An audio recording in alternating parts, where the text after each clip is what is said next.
Hello and welcome to Scrapping on the Fly.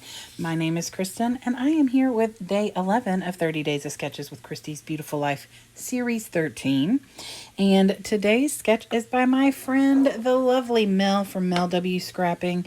And I love this. It is so unique. It is a large tag on patterned paper. That's what she has like as her little notes and stuff, some place for journaling. And then like she's got some space marked off on says on there blending or stenciling. And I have decided to use my Simple Stories Life Captured. And I love these collections. They are a lot of fun. They have all the months on one side and then a solid cardstock on the, or not solid, but pattern cardstock on the other. And so I have the 12 by 12 collection. I have the flatback brads. I have the puffies, or the large titles, the enamel dots, the ephemera, all the things. These pictures are from my most recent tattoo that I'm sure you all have probably noticed since it's right here on camera every time I'm recording ever since I got it done last Tuesday. And so that is what I'm going to be documenting, and I'm super excited about it. I'm going to do some stenciling with the leaves because I do have leaves tattooed on my arm. And then here are some replicas of the little leaves right here that I have cut out from a piece, from a picture actually. And and then I have a white solid cardstock to make my tag base. And so I've got my papers, my embellishments, my pictures, my mixed media, and a stencil, and this awesome sketch. So let's see how this goes. So first things first, I used a solid white cardstock, like I said, and I cut it into a 10 by 10. And then I just trimmed off like a small bit from the corner. I flipped the part that I cut over and put it on the other side so that they're even. My friend Anne Marie taught me how to do that. I know a lot of people will fold it over and cut it that way, but then you get a crease in the middle, and I obviously don't want that, especially on something so large. And then I found the center of my remaining space there, and it was 6 inches across, so I just took a little pencil, marked down a little ways, and then used my hole punch and made a little hole. And then I bundled my pictures together and got them kind of where I wanted them and marked where I needed to make sure to ink. I didn't want to ink I wasn't as worried to over ink, but I wanted to make sure that it was coming out from all the sides where the pictures were going to be.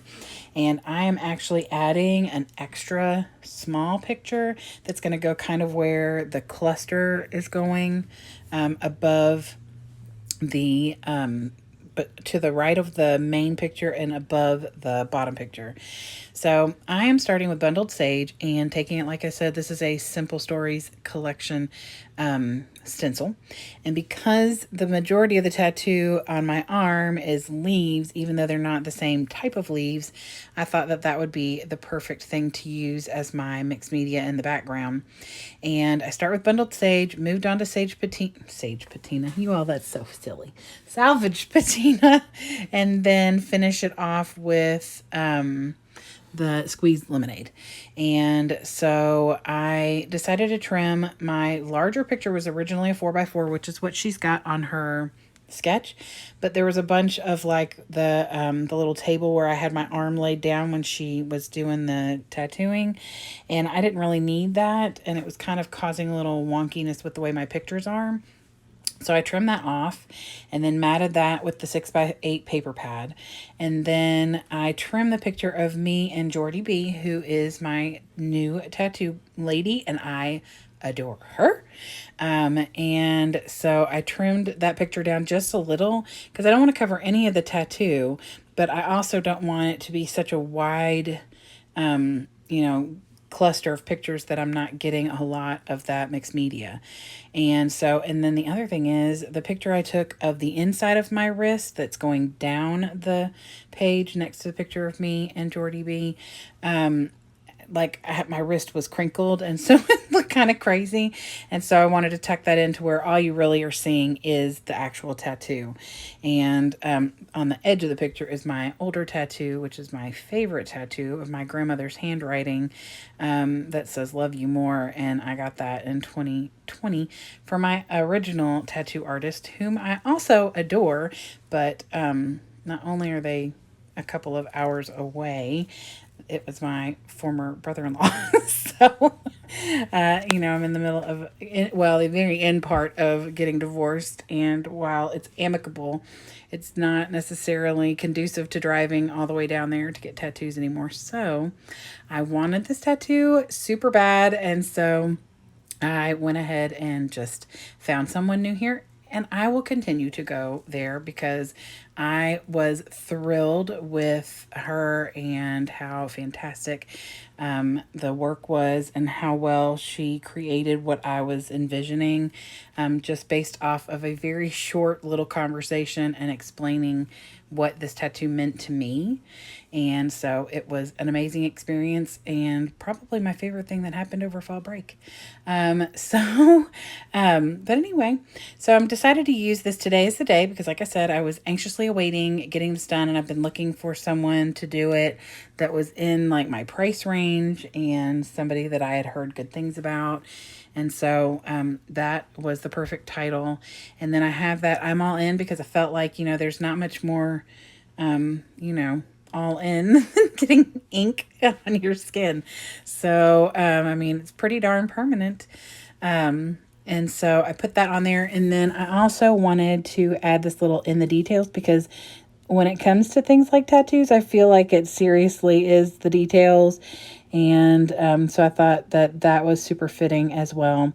And I wanted to add the hearts in as well, since this is from my tattoo is based off of and from the Heartstopper series that I am absolutely in love with. The tattoo itself is not necessarily for the show, but it's from what I have gained from watching the show. So I took the little extra leaves that I had fussy cut out, and they are white with the black outline, so they stand out really well on that white paper. And so I just kind of sprinkled those around, and those are the actual like design from the book and the show. So I wanted to make sure that I got those on there. And then I add this camera down on the bottom because I think it's super cute, and I like the black and white because the title's black and white. And then I have the little leaves on there too. And I've used some embroidery thread in black and white up here at the top to get, the tag hole taken care of because, there's no naked tag holes, guys. And then other than that, I just added some hearts around the glasses I thought were cute since both of us are wearing glasses, and I just thought those were cute and it brings in that color. I put some of the flat back brads on here. One of them says smile and the other one just has like a push pin and then a solid.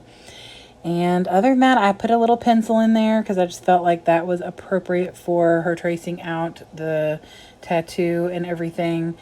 And that is it. I am super excited for how my tattoo turned out because I have been gaga crazy over it. And I love this sketch. I'm going to have to use this again because Mel is fabulous and I love this huge tag idea. I did make mine kind of centered in my page, and it looks more like it is going off at the bottom of the page on her sketch, and maybe that's because I'm missing something, but I think that it goes to the bottom on her sketch, and I think that's really cool looking too. So maybe I'll play with that and try some more things. So other than that, I am loving this, and I'm so excited that you all have stuck with me through this adventure. Let me know if you have any questions below, and I would love it if you would like and subscribe if you haven't already. Hope you have a great day. Hope you get a chance today to do something you love with someone you love, and happy scrapping.